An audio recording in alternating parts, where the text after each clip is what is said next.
আসসালামু আলাইকুম ওয়া রাহমাতুল্লাহি ওয়া বারাকাতুহু। মুশরিকদের বড় একটা গুণাবলী হলো কি, মিনাল্লাযীনা ফাররাকু দীনাহুম, মুশরিকেরা আলাদা আলাদা করে দিন তৈরি করে। মুশরিকেরা কি করে?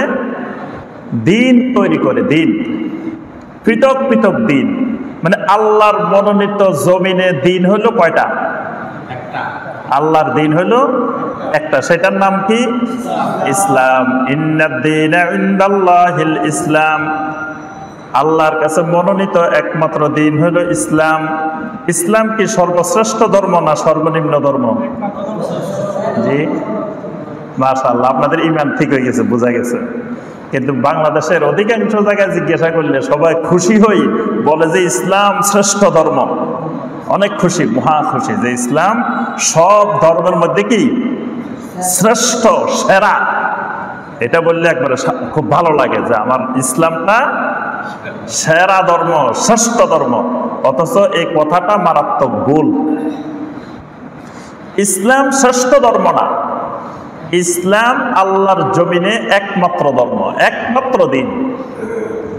ছাত্র 5 জন থাকলে রোল নম্বর 1 হয়, 2 হয়, 3 হয়, 4 হয়, ছাত্র একজন। তো এখানে আর ফার্স্ট আর সেকেন্ড কি? এখন যখনই আপনি বলবেন ইসলাম শ্রেষ্ঠ ধর্ম, ইসলাম সেরা ধর্ম, তার অর্থ হইল ইসলাম 1 নম্বরে, 2 নম্বরে একটা আছে, 3 নম্বরে একটা আছে, 4 নম্বরে একটা আছে, 5 নম্বরে একটা আছে। সবগুলাকে আপনি সিরিয়ালে নিয়ে আসছেন, নম্বরের ভিতরে নিয়ে আসছেন। কিন্তু আল্লাহ পাক নম্বরের ভিতরে রাখেন নাই। ইসলাম ছাড়া বাকি কোনোটা নম্বরের মধ্যে নাই। নম্বরের মধ্যে থাকলে তো যে আপনি হয়তো ভালোটা করতেছেন, সেও যেটা করতেছে ওইটাও চলে। নম্বরে থাকা মানে 2 নম্বরটাও চলে, হয়তো এত ভালো না, আরে 3 নম্বরটাও চলে, তবে এটা এত ভালো না, আমারটা একবারে ভালো। কিন্তু ইসলাম এরকম না। ইসলাম আল্লাহর জমিনে একমাত্র আল্লাহর দিন। কিন্তু মুশরিকদের বৈশিষ্ট্য হলো তারা আলাদা আলাদা দিন বানায় নেয়, আলাদা আলাদা দিন তৈরি করে। দিন কেমনে তৈরি করে?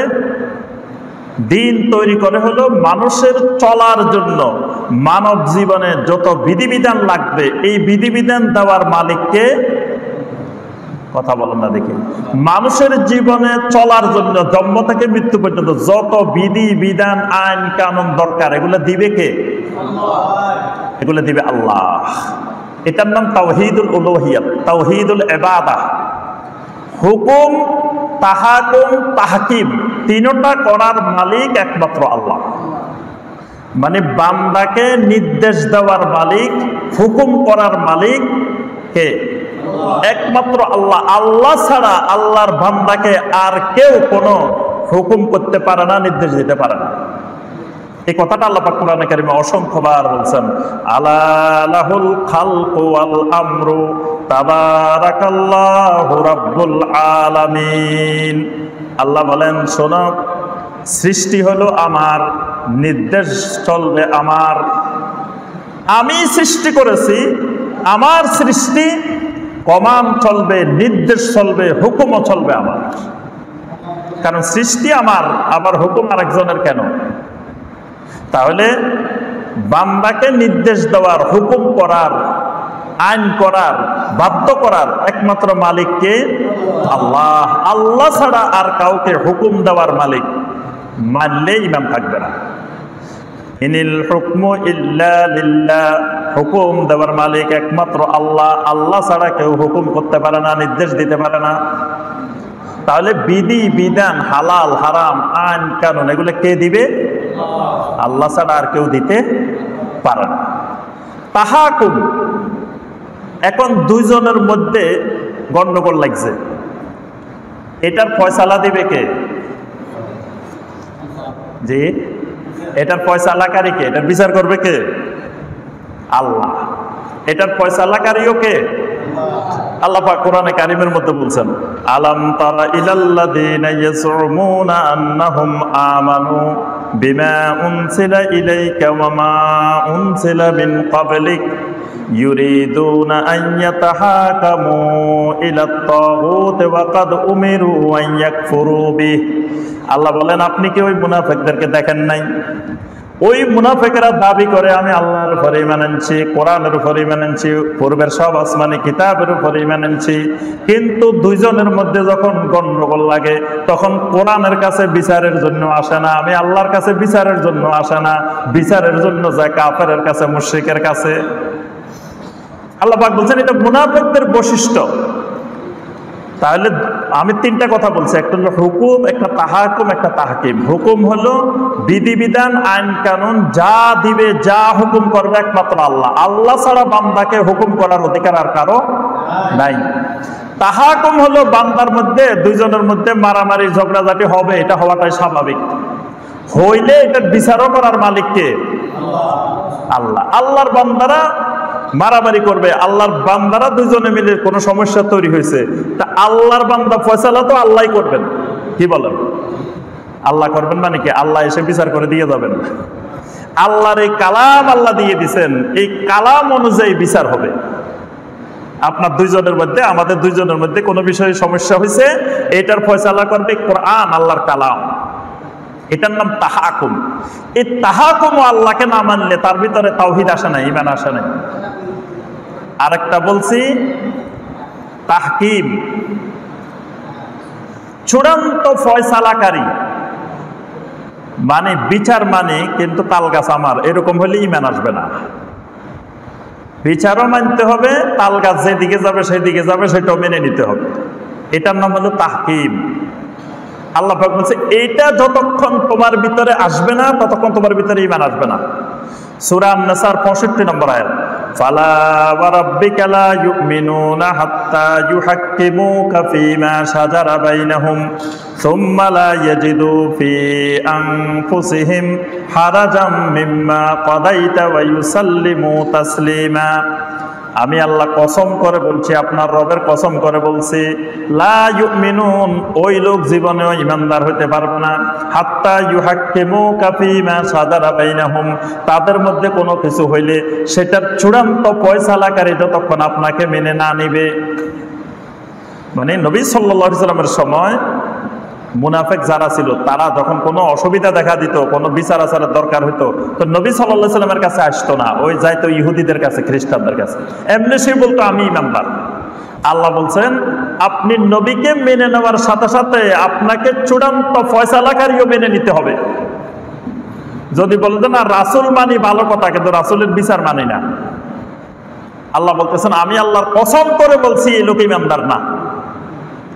ইমানদার হইতে হলে আপনি রাসূলকে মানার সাথে সাথে রাসূলের বিচারও মানতে হবে, কোরআন মানার সাথে সাথে কোরআনের বিচারও মানতে হবে। এখন যদি কোনো না কোরআনের খুব সম্মান করে কোরআন মানি, কিন্তু কোরআনের বিচার মানি না, আল্লাহ বলতেছেন আমি আল্লাহ কসম করে বলছি এই লোকের ভিতরে ঈমান আসে নাই, এই লোক ঈমানদার না। তাহলে আমি যে এই তিনটা কথা এই জন্য বললাম, তাওহীদ বুঝতে হলে, তাওহীদি জনতা হইতে হলে এই তিনটা জিনিস বোঝা লাগবে। তাওহীদুল ইবাদা, হুকুম দেওয়ার মালিকও আল্লাহ, দুইজনের মধ্যে ফয়সালাকারীও আল্লাহ, এবং চূড়ান্ত মীমাংসা ফয়সালা যেটা হবে সেটাও আল্লাহ এবং আল্লাহ রাসূলের থেকে নিতে হবে। নিয়ে যে লোক জীবনযাপন করবে সে আল্লাহর দ্বীনের ভিতরে আছে, এটার নাম দ্বীনিল্লাহ। এখন যদি এই সকল ক্ষেত্রে আল্লাহ ছাড়া অন্য কারো থেকে হুকুম নেওয়া হয়, তখন এই লোকটা আল্লাহর দ্বীন না মেনে যেই লোকের থেকে নিল সেই লোকের দ্বীন মানল। মুশরিকেরা ইসলামের বিকল্প বিভিন্ন দ্বীন তৈরি করে, বিভিন্ন আইন কানুন তৈরি করে, বিধিবিধান তৈরি করে, তন্ত্রমন্ত্র তৈরি করে, বিভিন্ন কিছু তৈরি করে। এইগুলো এক একটা দ্বীন, এক একটা মতবাদ। এই জন্য আল্লাহ পাক এখানে মুশরিকদের প্রথম বৈশিষ্ট্য বলছেন মিনাল্লাযীনা ফাররাকু দীনাহুম, ওই মুশরিকেরা বিভিন্ন ধরনের দ্বীন তৈরি করে, আলাদা আলাদা দ্বীন বানায়। ওয়া কানু শিয়াআন, তবে আবার মুশরিকেরাও সবাই একদল না, এক গ্রুপের না, এদের মধ্যেও আবার বিভিন্ন উপদল আছে। মানে মুশরিকেরাও বিভিন্ন দলে, বিভিন্ন উপদলে মুশরিকেরা বিভক্ত। মুশরিকেরাও সবাই এক দলের, এক মতের না। কুল্লু হিজবিম বিমা লাদাইহিম ফারিহুন, মুশরিকদের প্রত্যেক দল তাদের নিজেদের কাছে যা আছে সেটা নিয়ে অত্যন্ত খুশির মধ্যে আছে। অর্থাৎ ইহুদিদের কাছে যা আছে সে ইহুদিরাও মুশরিক, নাসারারাও মুশরিক, আরো যারা যারা আছে সবাই মুশরিক, কিন্তু প্রত্যেক মুশরিক তার কাছে যা আছে সেটা নিয়ে সে খুশি। এরপর আল্লাহ রাব্বুল আলামিন দুনিয়ার মানুষের কিছু বৈশিষ্ট্য বর্ণনা করেছেন। ওয়াইদা মাসান্নাসা দুররুন দাআউ রাব্বাহুম মুনিবিনা ইলাই। মানুষের অভ্যাস হলো মানুষের উপরে যখন বিপদ আপদ আসে, কোন অনিষ্টতা মানুষকে স্পর্শ করে, দাআউ রাব্বাহুম, তখন তারা তাদের রবকে ডাকে, আল্লাহকে ডাকে, মুনিবিনা ইলাই, তখন একেবারে আল্লাহর প্রতি একনিষ্ঠ হয়ে যায়। মানে বিপদ আসলে মানুষ তখন একেবারে পুরোপুরি আল্লাহমুখী হয়ে যায়। সুম্মা ইদা আযাকাহুম মিনহু রাহমাতান, কিন্তু যখনই আমি আল্লাহ তাদের থেকে আমার রহমতের স্বাদ তাদেরকে আস্বাদন করাই, অর্থাৎ বিপদ আপদটা আমি দূর করে দিই, ইদা ফারিকুম মিনহুম বিরাব্বিহিম ইউশরিকুন, তখনই তাদের মধ্যে একটা দল তাদের রবের সাথে শিরিক করে। মানে বিপদ আপদ আসার পরে একনিষ্ঠভাবে আল্লাহর দিকে আল্লাহমুখী হয়ে যায়, কিন্তু আল্লাহ যখন বিপদটা দূর করে দেয় তখন আবার শিরক করা শুরু করে। বঙ্গোপসাগর থেকে আপনার ঘূর্ণিঝড় আসতেছে, 10 নম্বর মহাবিপদ সংকেত। সবাই আল্লাহর কাছে দোয়া করা শুরু করছে, আল্লাহ আমাদেরকে বাঁচাও, আল্লাহ বাংলাদেশকে হেফাজত করো, এই দেশ এই জাতিকে হেফাজত করো, আল্লাহ তুমি এটা অন্যদিকে সরাই দাও। আল্লাহর কাছে একনিষ্ঠভাবে কি দোয়া। যখন আল্লাহ পাক সরাই দিছেন, এবার বলে যে সুন্দরবন ছিল এই জন্য আমরা রক্ষা পাইছি। এবার আল্লাহর কথা বলে গেছে, আল্লাহ যে সরাইছে এটা আর মনে নাই, এবার হলো সুন্দরবনে রক্ষা করছে। তারপরে কয় এটা হঠাৎ করে দুর্বল হয়ে গেছে। দুর্বলটা করছে কে? দুর্বল করার, শক্তিশালী করার মালিক কি? ওইটার কোনো ক্ষমতা আছে নাকি? ওই ঘূর্ণিঝড়ের কোনো ক্ষমতা নাই, ক্ষমতা একমাত্র আল্লাহ। আল্লাহ সুবহানাহু ওয়া তাআলা চাইলে এটাকে শক্তিশালী করতে পারেন, চাইলে এটাকে দুর্বল করতে পারেন, চাইলে আরেক দিকে ঘুরাইতে পারেন। তাহলে রক্ষা করছেন আল্লাহ, কিন্তু যখন আল্লাহ রক্ষা করে দিয়েছেন তখন এবার বিভিন্ন ওই অমুক তমুক এই কারণে ওই কারণে বিভিন্ন কিছু এসে গেছে। এই জন্য আল্লাহ বলছেন এটা মানুষের অভ্যাস, যে তাদেরকে যখন আমি বিপদ থেকে উদ্ধার করাই তখন তারা শিরক করে। মুশরিকদের বড় অভ্যাস ছিল, ফাইদা রাকিবু ফিল ফুলকে মুখলিস ইয়াদউনা রাব্বাহুম মুখলিসিনা লাহুদ্দিন। আল্লাহ বলেন নৌকার মধ্যে যখন আরোহণ করে তখন তারা আল্লাহকে ডাকে একেবারে খালেস ভাবে। সাগরের মাঝখানে যখন বিপদে পড়ে তখন আল্লাহকে মুশরিকেরাও একনিষ্ঠভাবে ডাকত। ফালাম্মা নাজ্জাহুম ইলাল বাররি ইযা হুম ইউশরিকুন, কিন্তু যখন আমি আল্লাহ কিনারায় এনে দিই, সাগরের মাঝখান থেকে উদ্ধার করে, কিনারায় আসলে আবার শিরক করা শুরু করে। যখন সাগরের মাঝখানে বিপদে পড়ে তখন আল্লাহকে ডাকে।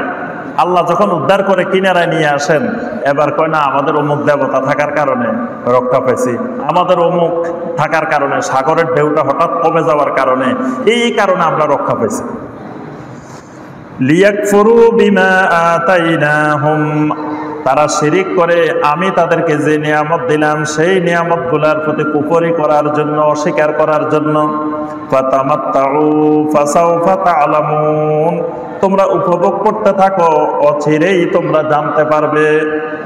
এটার মজা, শিরকের মজা, কুফরের মজা অচিরেই তোমরা জানতে পারবে।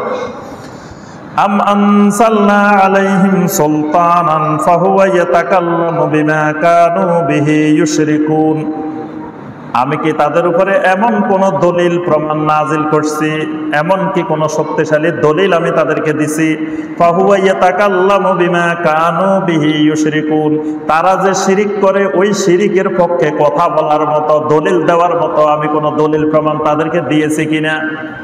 অর্থাৎ আল্লাহ পাক এখানে আরেকটি নীতিমালা বর্ণনা করছেন, যুগে যুগে পৃথিবীতে মানুষ যত শিরিক করেছে, আল্লাহ পাক শিরকের পক্ষে শিরিক করার মতো কোন দলিল প্রমাণ আল্লাহ জমিনে দেন নাই। শিরিক হলো বাতিল, শিরক হলো সম্পূর্ণরূপে বাতিল, এবং এই বাতিল পদ্ধতিটা যুগে যুগে মানুষেরা নিজেরা তৈরি করে নিছে, নিজেরা বানায় নিছে। আল্লাহ পাক বলেন ইন হিয়া ইল্লা আসমাউন সাম্মাইতুমুহা আনতুম ওয়া আবাউকুম, এই সমস্ত দেবতারা, এই সমস্ত মাবুদেরা হলো এক একটা নাম, যে নামটা তোমরা তোমাদের বাপ দাদারা বানায় নিছে। অর্থাৎ আল্লাহ পাক এদেরকে কোনো ক্ষমতা দেন নাই, কিন্তু তোমরা এদেরকে ক্ষমতার মালিক মনে করে বসে আছো। আল্লাহ পাক পৃথিবীর কোনো মানুষকে পৃথিবী পরিচালনার জন্য কোনো ক্ষমতা, কোনো দায়িত্ব আল্লাহ দেন না। এই সূত্র মনে রাখবেন। আল্লাহ পাক ফেরেশতাদেরকে কিছু ক্ষেত্রে দায়িত্ব দেন, ক্ষমতা দেন না, কিন্তু কোনো মানুষকে আল্লাহ পাক দায়িত্বও দেন না, ক্ষমতাও দেন না। আমার কথাটা বুঝতে পারছেন? ফেরেশতাদেরকে আল্লাহ সুবহানাহু ওয়া তাআলা আল্লাহর এই পৃথিবীতে, আল্লাহর আসমান জমিনের ভিতরে কিছু দায়িত্ব দেন। যেমন মৃত্যুর দায়িত্ব দেওয়া হয়েছে একটা ডিপার্টমেন্টকে, কিন্তু আল্লাহ ক্ষমতা দেন নাই। ওই মৃত্যুর ফেরেশতা ইচ্ছা করলে 1 সেকেন্ড আগে আপনার জান কবজ করবে, এই ক্ষমতা তার আছে? নাই। তার জান কবজের দায়িত্ব দেওয়া হয়েছে, কিন্তু ক্ষমতা দেওয়া হয়নি। তার যদি ক্ষমতা দেওয়া হতো তো সে হয়তো যে না, এই লোকটা এত ভালো না, এর একটু একদিন আগে নিয়ে যায়। তাই সে তার ইচ্ছা মতো কারোটা আগে নিয়ে যেত, কারোটা পরে নিয়ে যেত। কিন্তু আল্লাহ সুবহানাহু ওয়া তাআলা তাকে বিন্দু মাত্র কোনো ক্ষমতা দেন নাই। যখন শেষ হবে তার 1 মুহূর্ত আগেও সে জান কবজ করতে পারবে না। কিন্তু মানুষকে আল্লাহ রাব্বুল আলামিন কোনো দায়িত্বও দেন নাই, ক্ষমতাও দেন নাই। কোন নবী রাসূলকেও না, কোন ওলিয়া উলিয়াকেও না, কোন মানুষকে আল্লাহ পর্যন্ত আল্লাহর পৃথিবী পরিচালনার জন্য কোনো দায়িত্বও দেন নাই, ক্ষমতাও দেন নাই। কিন্তু পৃথিবীর মানুষ যুগে যুগে মুশরিকেরা তারা ধারণা করে কিছু লোককে বিশ্বাস করে নিত যে এরা আল্লাহর এই পৃথিবী পরিচালনায় এরা আল্লাহর অংশীদার। যেমন আজকের জামানায়ও দেখবেন অনেক মুসলমান বিশ্বাস করে যে খিজির আলাইহিস সালাম এখনো জীবিত। নাম শুনছেন খিজির আলাইহিস সালাম? খিজির একজন দিনদার, মুখলেস, সালেহীন আল্লাহর বান্দা ছিলেন। তিনি নবী ছিলেন কিনা এটা নিয়ে ইখতিলাফ আছে। কেউ কেউ বলছে তিনি নবী ছিলেন, কেউ কেউ বলছে তিনি একজন ওলি ছিলেন, তিনি একজন দিনদার, মুখলেস আল্লাহর বান্দা ছিলেন। হাদিসে ওনার নাম এসেছে, কোরআনে কারিমে আল্লাহ পাক ওনার নামও বলেন নাই। কোরআনে কারিমে শুধু আল্লাহ পাক বলছেন মুসা আলাইহিস সালামের সাথে আল্লাহর একজন বান্দার দেখা হয়েছে। আল্লাহ পাক সূরা আল কাহাফের মধ্যে অনেকগুলো ঘটনা বর্ণনা করছেন তার সাথে, কিন্তু লোকটাকে তার কোনো নাম বলেন নাই। নবী সাল্লাল্লাহু আলাইহি ওয়াসাল্লাম হাদিসে লোকটার নাম বলছেন খিজির, খাদির বলছেন, সেটাকে আমরা খিজির বলে থাকি।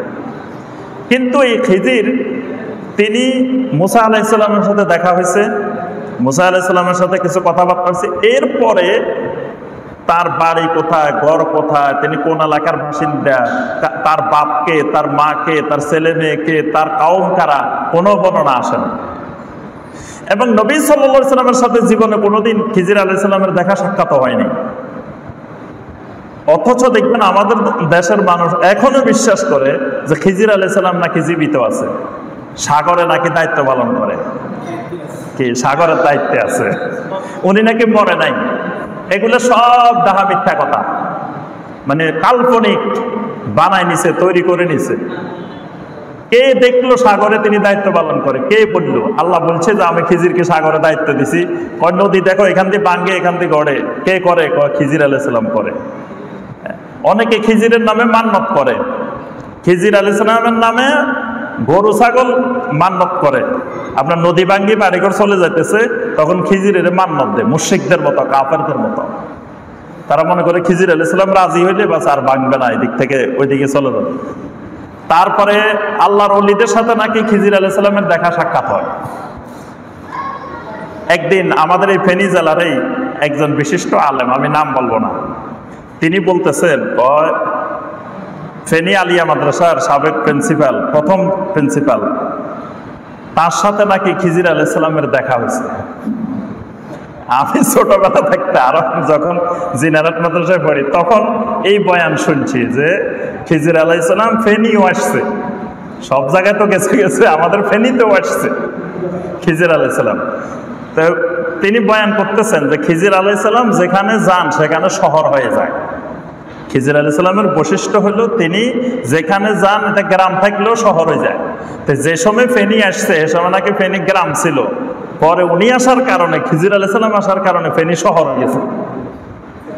দেখেন, সাধারণ মানুষ তো দূরের কথা, আলেম মানুষ বিশ্বাস করে বসে আছে খিজির আলাইহিস সালাম আসছে। খিজির আলাইহিস সালাম দেখা করছে, ফেনী আলিয়ার প্রিন্সিপালের সাথে দেখাও করছে, মুসাফাও করছে। তা আচ্ছা, খিজির আলাইহিস সালাম নবী সাল্লাল্লাহু আলাইহি ওয়াসাল্লামের যুগে কোথায় লুকাইছিল? তিনি ফেনী শহরে আসতে পারছে, তো রাসূল সাল্লাল্লাহু আলাইহি ওয়াসাল্লামের কাছে আসতে পারলো না কেন? কি বলেন? ফেনী শহরে আসতে পারলো, তো নবী সাল্লাল্লাহু আলাইহি সাল্লামের সাথে দেখা করতে যেতে পারেন না কেন? নবী সাল্লাল্লাহু আলাইহি সাল্লামের সাথে জীবনে একবার খিজির আলাইহিস সালামের দেখা হয়েছে, এরকম কোনো বর্ণনা কোনো হাদিসে কোথাও আসে নাই। কোন সাহাবায়ে কেরামের সাথে দেখা হয়েছে, তাও কোনো বর্ণনা আসে নাই। এখন 1400 বছর পরে ফেনী শহরে আসে, তারপরে বাংলাদেশের বিভিন্ন জায়গায় আসে। এটা কাল্পনিক, মানুষ বানায় নিছে, অথচ আল্লাহ পাক এই ব্যাপারে কোনো দলিল প্রমাণ নাজিল করেন নাই। এরপরে দেখবেন অনেকে বলে যে আল্লাহর পৃথিবী পরিচালনার জন্য আল্লাহর জমিনে কিছু কুতুব আছে। নাম শুনছেন কুতুবের? জি, কুতুব, গাউস, আবদাল, এরা নাকি আল্লাহর পৃথিবী পরিচালনা করে। আল্লাহ পাক এদেরকে নিয়ে নিয়ে মাঝে মাঝে মিটিং করে। এরকম কাহিনী শুনছেন না যে কুতুবদের মিটিং হয়? আফ্রিকার জঙ্গলে নাকি কুতুবদের মিটিং হয়, তারপরে আরো বিভিন্ন জায়গায় আপনার আল্লাহর কুতুবদের মিটিং হয়। কুতুব নামে কোনো কিছু কোরআনে সুন্নায় হাদিসে কোনো জায়গায় আসে নাই। কুতুব নামে কিছু আছে জমিনে, এইরকম কোনো কথা আল্লাহ বলেন নাই, আল্লাহ রাসূল সাল্লাল্লাহু আলাইহি সাল্লাম বলেন নাই। বরং আল্লাহর পৃথিবী পরিচালনার ক্ষেত্রে কুতুবদের অংশীদারিত্ব আছে, এটা বিশ্বাস করা আর আবু জাহেলের বিশ্বাস একই বিশ্বাস। আবু জাহেলেরা তো এটাই বিশ্বাস করতো যে তারা আল্লাহর এই পৃথিবী পরিচালনায় তাদের লাত, উজ্জা, মানাত, হুবল এদেরও অংশীদারিত্ব আছে। এরা আবু জাহেলদের কুতুব ছিল। লাত, উজ্জা, মানাত, হুবল এগুলো আবু জাহেলদের কুতুব।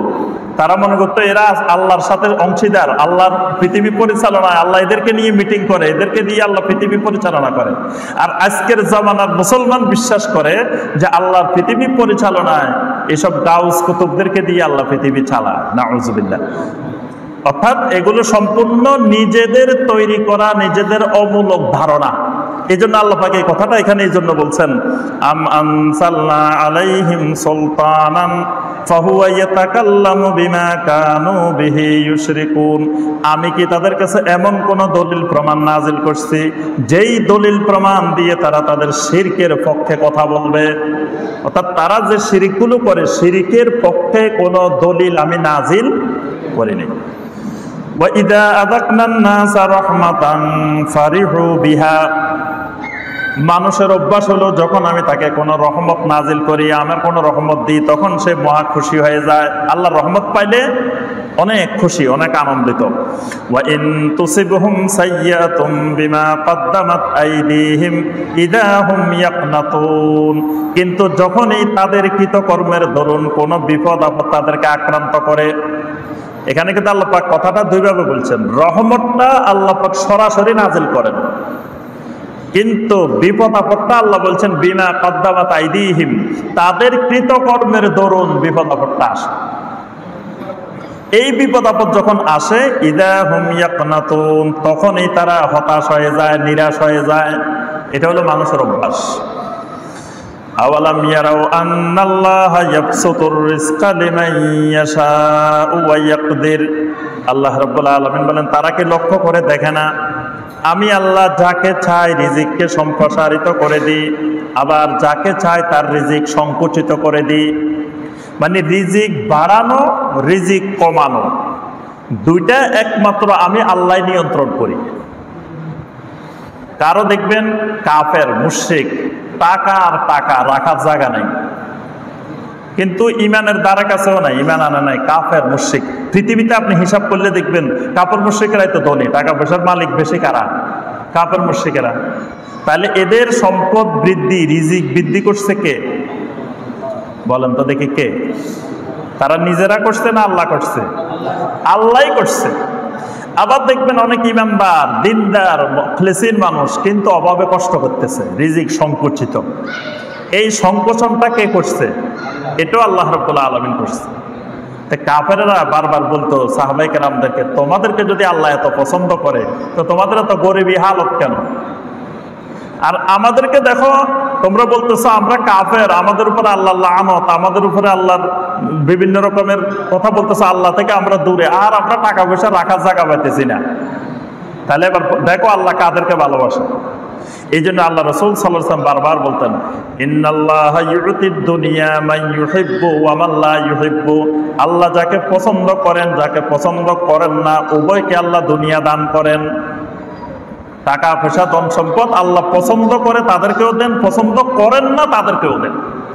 এজন্য টাকা পয়সা ক্ষমতা সম্পদ এগুলো পাওয়া মানে আল্লাহ তাকে পছন্দ করেন তা না। ফেরাউনকে আল্লাহ পাক ক্ষমতা দিচ্ছেন, অনেক কিছু দিচ্ছেন দুনিয়াতে, তা আল্লাহ কি ফেরাউনকে পছন্দ করে? আবার সুলাইমান আলাইহিস সালামকেও দিচ্ছেন, সুলাইমান আলাইহিস সালামকে আল্লাহ পাক পছন্দ করেন, পছন্দ করে দিচ্ছেন। কিন্তু আল্লাহ পাক যাকে পছন্দ করেন তাকে দিন দান করেন। দিন আল্লাহ পাক অপছন্দ যাকে করেন তাকে আল্লাহ দিন দেন না। দিন পাওয়া মানে আল্লাহ তাকে মহব্বত করে, আল্লাহ তাকে ভালোবাসে, এটার দলিল। আর দুনিয়া পাওয়া মানে আল্লাহ ভালোবাসে, এটার দলিল নয়। তা আল্লাহ পাক বলছেন এই রিজিক বাড়ানো কমানো, কাকে বেশি দেওয়া হবে কাকে কম দেওয়া হবে, কারটা সংকুচিত করা হবে কারটা সম্প্রসারিত করা হবে, এটার সম্পূর্ণ নিয়ন্ত্রণ একমাত্র আমি আল্লাহর হাতে।